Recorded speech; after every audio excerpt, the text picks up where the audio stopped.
ازيكم يا بنات؟ عاملين ايه؟ يا رب تكونوا بخير في اتم صحة واحسن حال يا رب. فيديو جديد، فيديو النهاردة هوريكي ازاي انا بغسل الفرش بتاعتي بتاعة الميك اب والاسبونشات بطريقة سهلة وبسيطة، وهوريكي ازاي بعقمها وبحافظ عليها ان هي تبقى ما فيهاش بكتيريا وما فيهاش ميكروبات. احفظوا شكل الفرش دلوقتي، بصوا عاملة ازاي، عليها ميك اب وعليها حاجات كتير قوي، عشان هنشوفها بعد ما اغسلها هتبقى نظيفة ازاي. اعملوا بس لايك قبل ما نبدأ.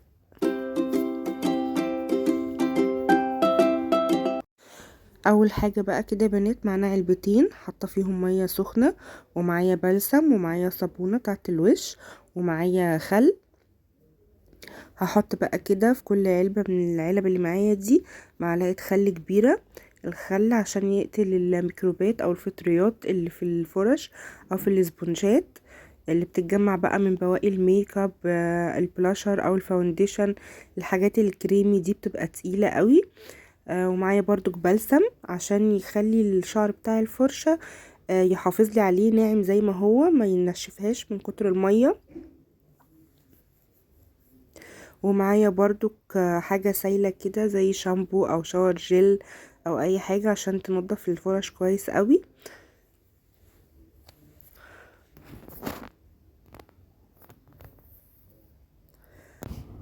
هحط بقى الاسبونشات بتاعتي في العلبة بالشكل ده كده، هحطهم كلهم بقى، وهحاول ان انا اضغط عليهم عشان الصابون والمية كده يخشوا جواهم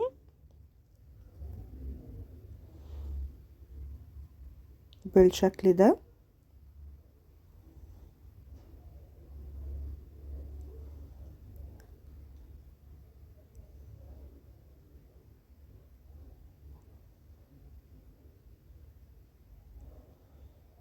هنحط بقى الفرش في العلبة التانية كده، هحط الفرش كلها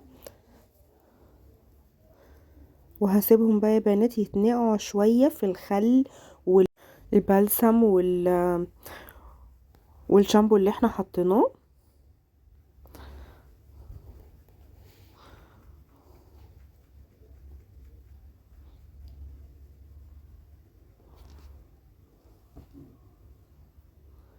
كده بقى بنات بعد ما اتنقعوا شوية، سبتهم حوالي ربع ساعة او نص ساعة كده يتنقعوا شوية براحتهم. الصابونة بقى بتاعت الوش دي، بص، بمشي الفرشة كده على الصابونة بالشكل ده عشان برضو حتى بعد من النقع لسه بيبقى فيها بواقي الميك اب.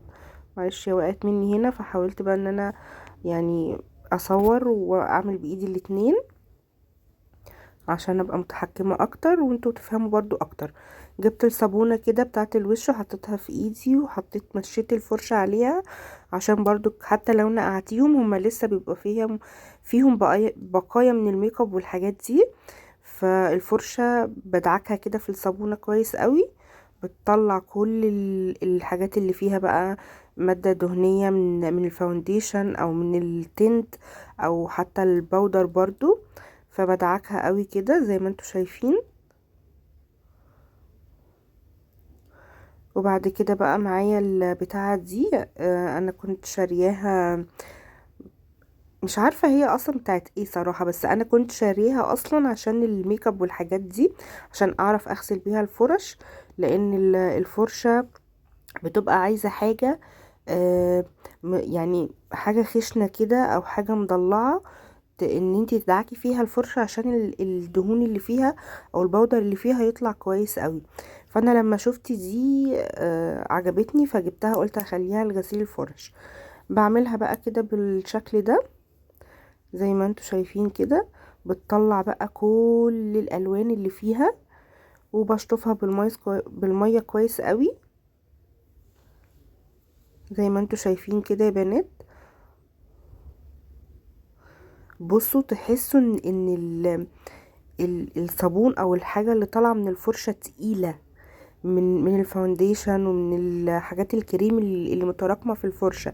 فمهم جدا جدا ان احنا ننضف الفرش بتاعة الميك اب، لان دي اكتر حاجة بنستخدمها على بشرتنا، هي والسبونشات. فيعني من فترة للتانية كده بلاش تغيبي او تسيبيها تلم تراب او تلم بكتيريا، فتيجي بعد كده ترجعي تحطيها على وشك، وحش جدا. هيسدلك اولا المسام، وهيطلعلك حبوب، وهينقلك بقى البكتيريا دي من خدك ده لخدك ده لدقنك لبقية وشك. ف دي حاجة وحشة جدا. المفروض فرش الميك اب او اي حاجة بتتحط على الوش لازم لازم تتغسل باستمرار وتتعقم كويس جدا. فانا برضو الاسبونجات غسلتها في بتاع البينك دي كويس قوي، ونشفتها قوي قوي من المية زي ما انتوا شايفين كده.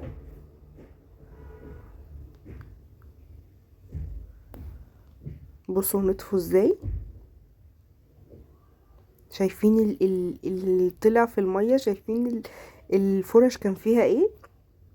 بصوا بقى هنا غسلتهم كلهم بالشكل ده، ولازم ان انتي لازم ننشفهم من المية كويس جدا جدا عشان المية ما تخشش في الفرشة من تحت كده وتبوظهالي وتخليها ان هي تفك مني. وبعد كده بتظبطي الشكل بتاع الفرشة بتاع الشعر عشان ما يبقاش مثلا معوج ويثبت على كده، لا فرطي الشعر كده كويس قوي.